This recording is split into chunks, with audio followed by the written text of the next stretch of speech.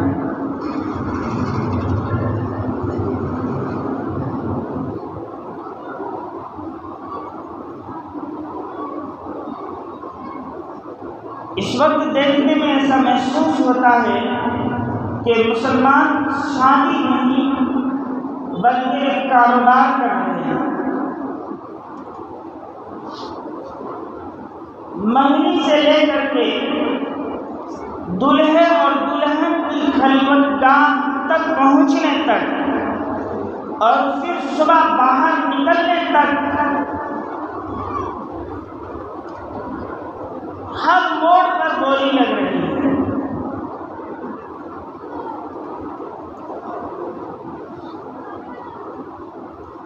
جس میں سب سے زیادہ ناسور اور سب سے خطرناک جو رسم ہے وہ جہیز کی رسم ہے۔ اور بعض لوگ تو حضرت علی رضی اللہ تعالی عنہ کی شادی کو دلیل بنا کر کے یہ کہتے ہیں کہ یہ تو حضرت علی نے بھی انجام دیا تھا۔ حضرت علی وہ مختصر جو سامان ضروریات زندگی کا حضرت علی کو دیا گیا تھا،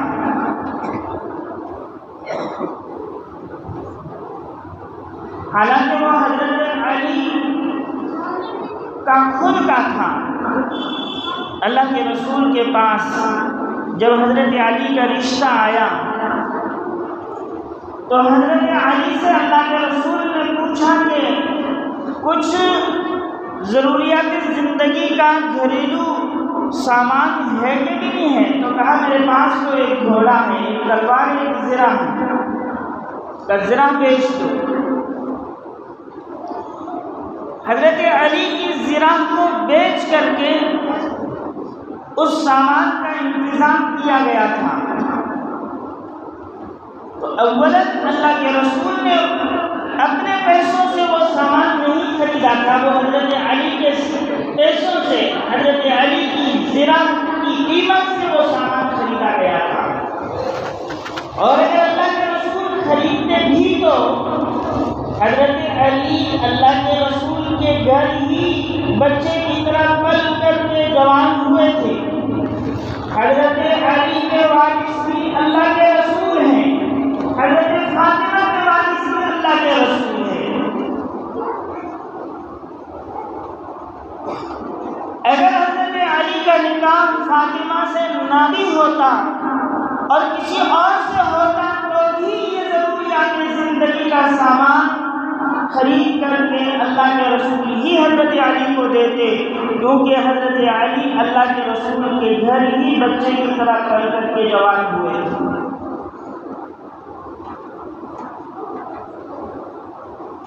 تو ہماری آج کل کی شادی بیاہ میں عجیب و غریب رسم و رواج پیدا ہو گئے ہیں اور عجیب و غریب ڈھنگ سے لوٹ مار مچائی جاتی ہے، جس کی وجہ سے ایک بچے کا باپ، کیونکہ ہم نے ماحول ایسا بنا دیا، معاشرہ ایسا بنا دیا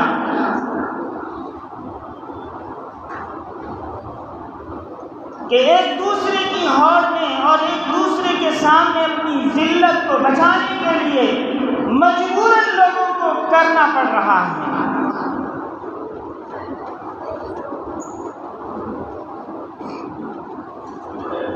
شادی بیاہ کے تعلق سے سب سے پہلا مرحلہ رشتے کے انتخاب کا آتا ہے۔ ایسے ایسے واقعات سننے کو ملتے ہیں، لڑکی والے لڑکی والوں کے وہاں پیغام بھیجتے ہیں کہ ہم لڑکی دیکھنے کے لیے آتے ہیں، اتنے لوگ آئیں گے، اس طرح کا ہمارا انتظام ہونا چاہیے۔ لڑکی کا باپ اپنی حیثیت نہ ہونے کے باوجود مہمانوں کی حیثیت کے مطابق ان کے لیے دعوت کا انتظام کرتا ہے۔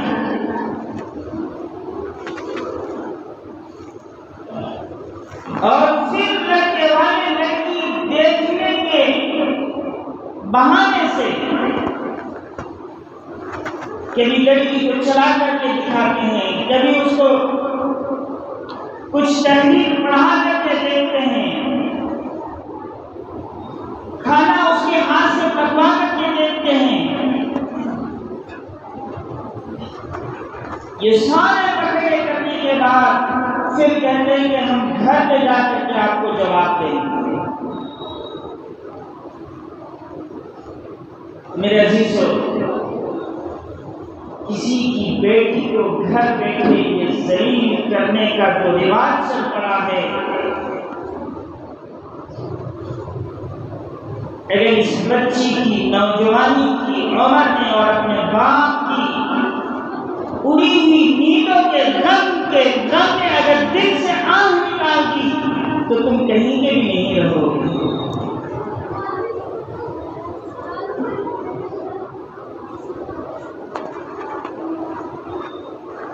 آپ کہنے سے،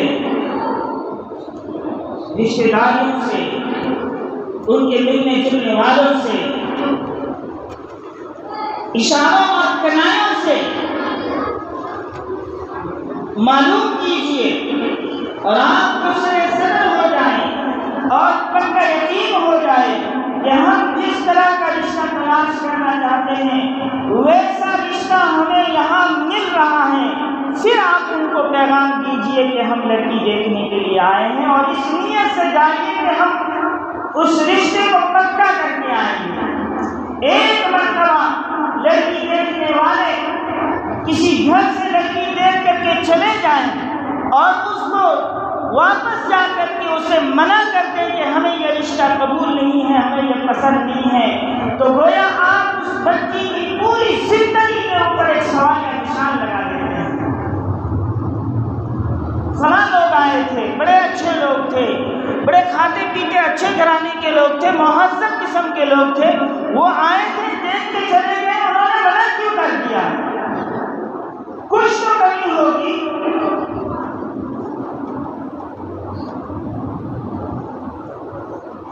رشتے کے انتخاب کے اندر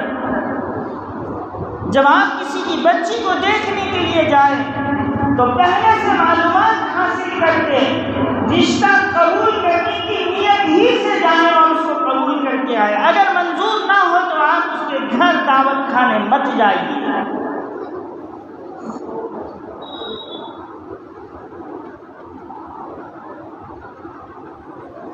دیکھو صحابہ کی زندگیوں کو، نبی پاک صلی اللہ علیہ وسلم کی ایک نوجوان کے اوپر نظر پڑتی ہے مسجد نبوی کے اندر، پوچھتے ہیں اے میرے صحابی، اے میرے نوجوان صحابی، تیری شادی کا کیا ہوا؟ اللہ کے رسول میرے پاس کچھ بھی نہیں ہے، نہ گھر ہے، نہ بار ہے، نہ میرا کوئی قبیلہ اور برادری ہے، تنہا ہوں، مجھے کون لڑکی دے گا؟ کہا جا مدینے کے فلاں رئیس سے میرے صحابی سے کہہ دے کہ تیری لگتے جگر کے ساتھ، تیرے دل کے ٹکڑے کے ساتھ پیارے آقا صلی اللہ علیہ وسلم کا صلی اللہ علیہ وسلم نے رشتہ میرے ساتھ کر دیا ہے۔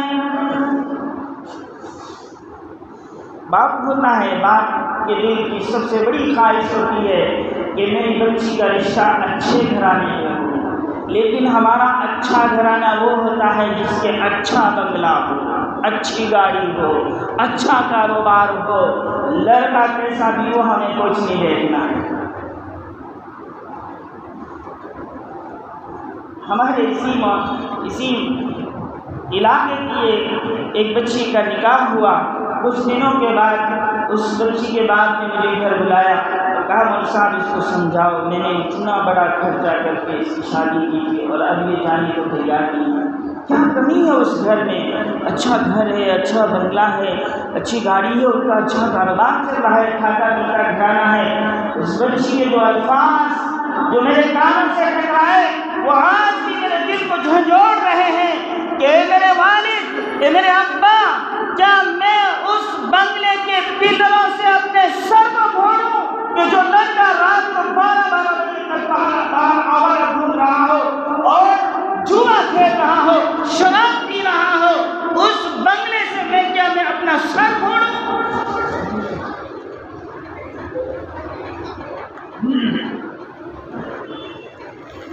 ہر باپ کی فکر ہوتی ہے۔ باپ نے دیکھا کہ لڑکا کالا کلوٹا ہے، ہونٹ موٹے موٹے ہیں، بال گھنگرالو ہیں، شکل و صورت کا اچھا نظر نہیں آ رہا ہے۔ باپ نے انکار نہیں کیا، خاموش ہو گیا، ایک فکر اور ٹینشن میں پڑ گئے کہ میں کیا جواب دوں۔ اندر سے بچی نے آواز دی کہ والد محترم، آنے والے کو مت دیکھو، آنے والا چاہے کیسا بھی ہو لیکن بھیجنے والا 24 رات کا چاند ہے، آپ اس سے قبول کر لیجیے۔ واپس وہ صحابی اللہ کے رسول کی خدمت میں پہنچے کہ اللہ کے رسول رشتہ منظور ہو گیا۔ کہا میرے صحابی، اس وقت تیری مدد کرنے کے لیے میرے پاس کچھ نہیں ہے، فلاں یہودی کے پاس جا کر کے میری ضمانت پر 300 درہم لے لے اور تیرے گھریلو زندگی کا سامان خرید لے۔ یہ نہیں کہا جا بڑا رئیس ہے، کیا کمی ہے اس کے گھر میں، اس کو لا کر کے کہے کہ میرا ایسا مکان ہونا چاہیے، ایسا بیڈ ہونا چاہیے، یہ سامان کی لسٹ ہونی چاہیے اور یہ سامان مہیا کرا۔ جیسے آج کل انٹرنیشنل فقیر کہتے ہیں ہمیں کیا ضرورت ہے، آپ اپنی ہی بیٹی کو تو دے رہے ہیں، ہم تھوڑی استعمال کریں گے۔ اور بے غیرت وہ نوجوان جو اپنے آپ کو کہتا ہے کہ میرے پاس فلاں ڈگریاں ہیں اور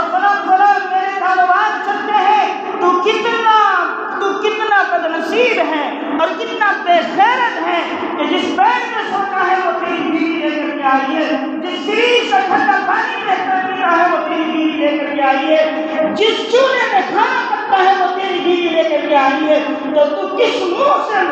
سر کھا کر کے اگر کہ بازار کے اندر چلتا ہے، محلے کے اندر چلتا ہے، لوگوں کے بیچ میں بیٹھتا ہے؟ ہونا تو یہ چاہیے تھا کہ یہ سارا گھر کا نظام تو یہ کہتا کہ اللہ نے مجھے قوت باسط دی ہے، مجھے اللہ نے اچھی تعلیم دی ہے، اچھا کاروبار دیا ہے، اچھا گھرانہ مجھے دیا ہے، میں سب کچھ انتظام کر سکتا ہوں، میں بیوی کے ٹکڑوں پر پلنے والا نہیں ہوں، میں خود اپنی بیوی کو اپنی بیوی اور اپنی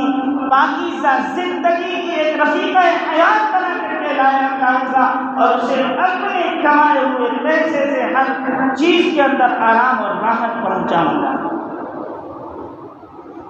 اللہ کے رسول نے ضمانت دی کہ میں ضمانت دیتا ہوں، اس یہودی سے 300 درہم اولاد لے کر کے آئے اور صحابہ کی زندگیوں کی اوپر رشک کریں، اور ان کے اوپر ذرا ہم سوچیں کہ اللہ پاک نے ان کو کیسا مبارک بنایا تھا کہ دنیا کی زندگی کے اندر بھی اللہ کے رسول ضامن ہے، اور آخرت میں بھی ان کا ضامن اللہ کے رسول ہوا۔ سامان خریدا، گھر لے گئے اور کانوں میں آواز پڑی، انفروا فی سبیل اللہ، اللہ کے راستے میں دوڑو، دشمنان کا مقابلہ ہے اور دین اسلام کو ایک ایک مسلمان کی جان کی ضرورت ہے۔ دکان پر واپس گئے، سامان واپس کیا اور سامان جہاد خریدا اور اللہ کے راستے میں لڑنے لگے، اور پہلی شب میں لڑتے اپنے بدن پر زخم کھاتے 70 زخم جسم پر لگے اور بے ہوش ہو کر کے گر گئے۔ اللہ کے رسول کو خبر پہنچی کہ میرا صحابی یہ مصیبت حالت میں پڑا ہوا ہے، شہادت کے آخری مقام پر ہے۔ نبی پاک صلی اللہ علیہ وسلم تشریف لے گئے اور اپنے مبارک صحابی کے سب کو اپنی گود میں رکھا۔ اللہ نے اس صحابی اور رسول کو ہوش عطا فرمایا اور دیکھا کہ میرا سر اللہ کے رسول کی گود میں ہے، اور مبارک نورانی چہرے کو دیکھا، اللہ کے رسول کے چہرے کو دیکھا اور مسکرائے، اور مسکرانے کے بعد پھر آنکھوں سے آنسو جھرنے لگے۔ تو پوچھا اللہ کے رسول نے کہ میرے صحابی کیوں مسکرا رہے ہو؟ کہا اللہ کے رسول میری آخری خواہش تھی کہ میں اس دنیا سے جاؤں تو سب سے آخر میں اپنے آقا محمد رسول اللہ صلی اللہ علیہ وسلم کی زیارت کر کے اس دنیا سے جاؤں، میرا آخری مقام ہے، سر آپ کی گود میں ہے اور میری نگاہ آپ کے مبارک چہرے کے اوپر پڑی ہوئی ہے، میں اپنی اس قسمت پر ناز کرتے ہوئے ہنس رہا ہوں، اور یہ اللہ کے شکرانے کے آنسو ہیں جو میرے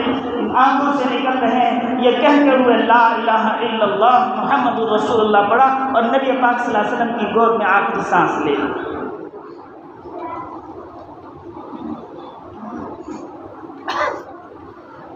اللہ کے رسول نے فرمایا تنكح المرأة لأربع لمالها ولحسبها ولجمالها ولدينها فاظفر بذات الدين تربت يداك۔ اگر کسی عورت سے نکاح کیا جاتا ہے تو 4 چیزیں دیکھی جاتی ہیں، حسب نسب دیکھا جاتا ہے، مال دولت دیکھا جاتا ہے، حسن و جمال دیکھا جاتا ہے، دینداری دیکھی جاتی ہے۔ تم دینداری کو کرتی تو کامیاب ہو جاؤ۔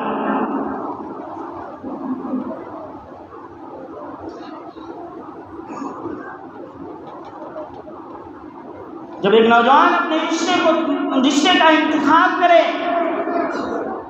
تو اسی وقت سے اس کی اولاد کا حق شروع ہو جاتا ہے، اسی وقت وہ یہ فیصلہ کرے کہ میں اپنے گھر میں اپنی بیوی بنا کر کے جس عورت کو لے کے آ رہا ہوں وہ میرے بچوں کی ماں ہوگی، میں اپنے بچوں کے لیے کیسی ماں کا انتخاب کر رہا ہوں۔ کیوں؟ اس لیے کہ بچوں کی تربیت کے لیے اور بچوں کی تعلیم کے لیے اللہ کے رسول صلی اللہ علیہ وسلم کی تعلیمات کے مطابق ماں کی گود بچے کا سب سے پہلا مدرسہ ہوتی ہے۔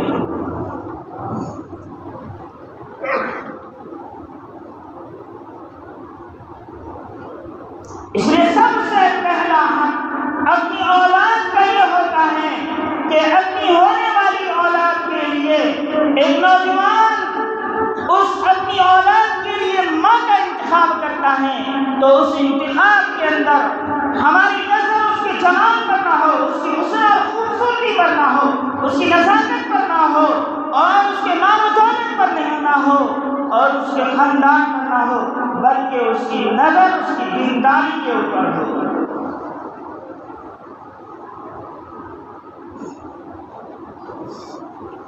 دینداری کی بنیاد پر جو نکاح کیے جاتے ہیں، پچھلے جمعے ہی میں نے جو اس سے پہلے والے جمعے میں بیان کیا تھا کہ نعمت کی زینت شکر ادا کرنے پر ہے، یاد ہے؟ نعمت کی زینت شکر ادا کرنا ہے۔ اور اسی کے ذیل میں ایک واقعہ آپ کو بتلایا تھا کہ حضرت عمر رضی اللہ تعالی عنہ رات کے اندھیرے میں مدینہ کی گلیوں میں چکر لگا رہے تھے کہ دیکھیں کوئی ضرورت مند تو نہیں ہے، کوئی حاجت مند تو نہیں ہے، کوئی پریشان تو نہیں ہے، کوئی ضرورت مند ہو تو اس کی ضرورت کو پورا کیا جائے، کوئی حاجت مند ہو تو اس کی حاجت پوری کی جائے، کوئی پریشان ہو تو اس کی پریشانیوں کو دور کیا جائے۔ اسی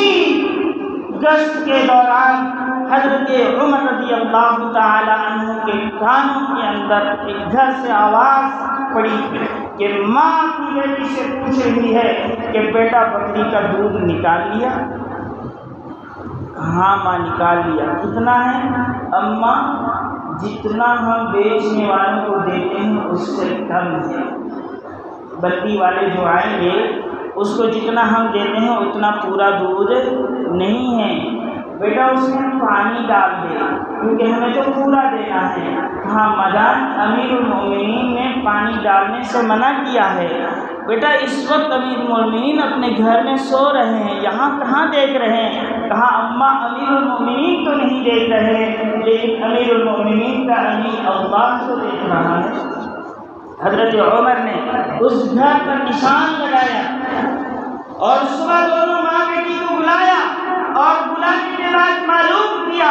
کہ کیا یہ بچی شادی شدہ ہے؟ پتہ چلا کہ اس کی شادی نہیں ہوئی ہے۔ حضرت امیر المومنین نے اس بڑھیا کے سامنے اپنے بیٹے کا رشتہ رکھ دیا کہ میں اپنے بیٹے کی اس کو بہو بنانا چاہتا ہوں،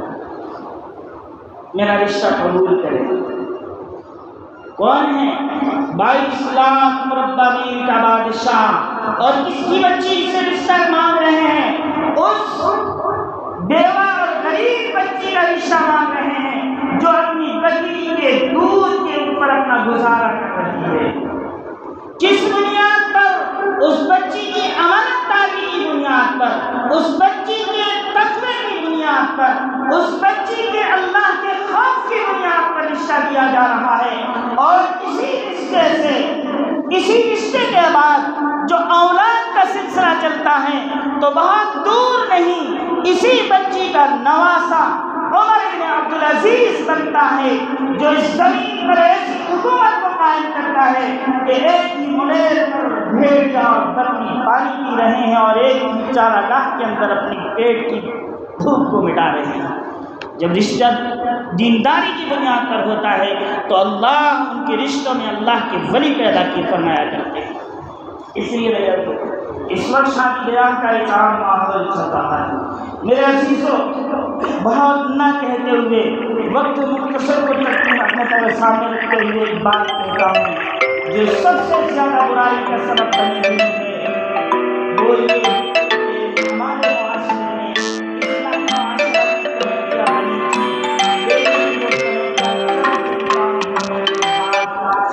وہ فیصلے کاغذ کے پرزوں میں بند ہو کر کے رہ جاتے ہیں۔ دیکھنے میں آ رہا ہے کہ جو ہم نے ڈی جے اور بارش بند کیے تھے ہم نے پھر شروع کر دیے ہیں۔ جس گھر پر گانا بج رہا ہو اس گھر پر اللہ کی لعنت برتی ہے، اور اس لعنت برستے ہوئے گھر سے بیٹی جدا ہوتی ہے تو وہ بیٹی اپنا سکون کے ساتھ زندگی نہیں گزار پائے گی۔ اس لیے اپنی بچیوں کے اوپر رحم کرتے ہوئے یہ ڈی جے باجے بند کریں۔ الحمدللہ نکاح ابھی بھی مسجد کے اندر ہو رہے ہیں، لیکن کھانے کی بڑی بڑی پارٹیاں جو ہوٹلوں میں ہو رہی ہیں، آپ اپنے رشتے داروں کو اور اپنے مہمانوں کو اتنا ہی مدعو کیجیے جتنوں کو آپ عزت کے ساتھ بٹھا کر کے کھانا کھلا سکیں۔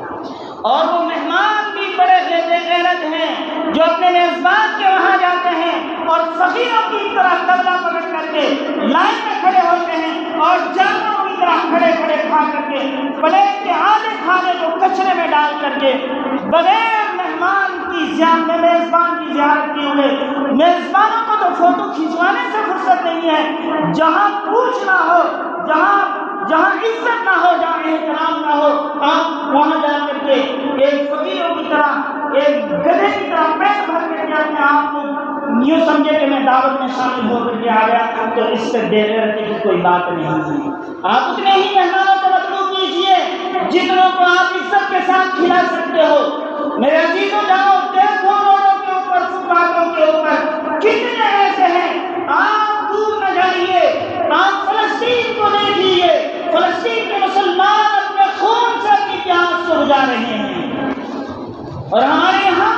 شادی میں اگر 100 آدمیوں کا کھانا بنایا ہے تو 40 آدمیوں کا، میں بہت زیادہ بتا رہا ہوں، 40 آدمیوں کا کھانا پیٹ میں جاتا ہے اور 60 آدمیوں کا کھانا تصدیق کے اندر جاتا ہے۔ بھوک لگی ہوئی ہوتی ہے، سمجھتے ہیں کہ اتنا سارا میں کھا لوں گا، اور پھر جتنی لمبی لائن لگی ہوئی ہے، ہر ایک کا مزہ چکھنا ہے، اور اس مزے کو چکھنے کے اندر اللہ کی نعمت کی جو بے قدری ہوتی ہے، اس بے قدری نے آج ہمیں ذلت و رسوائی کی پستی تک پہنچا دیا ہے۔ تو میرے عزیزوں، ہم اپنے نبی کی زندگی کو دیکھیں اور اپنی نبی کی زندگی کے مطابق اپنے گھریلو معاملات کو حل کرنے کی کوشش کریں۔ ہر جگہ اللہ کے رسول کی کچھ ایسے سانپ جو اپنے دل سے نکل کر کے میرے اور آپ کے آقا صلی اللہ علیہ وسلم کی شان میں گستاخی کر رہے ہیں، ان کا مقابل میں جواب یہ ہے کہ آپ اپنے آپ کو سنتوں کے مطابق ڈھالیے اور سنتوں کے مطابق اپنے معاملات کو حل کیجیے۔ انشاءاللہ کسی سانپ کے سپینے کو یہ ہمت نہیں ہوگی کہ میرے آقا کے شان میں ایک لفظ نکال سکے۔ اللہ مجھے بھی اور آپ کو بھی عمل کی توفیق عطا فرمائے۔ وآخر دعوانا الحمدللہ رب العالمین۔ Thanks for watching. Don't forget to like, comment, share and subscribe to Al Wahid channel.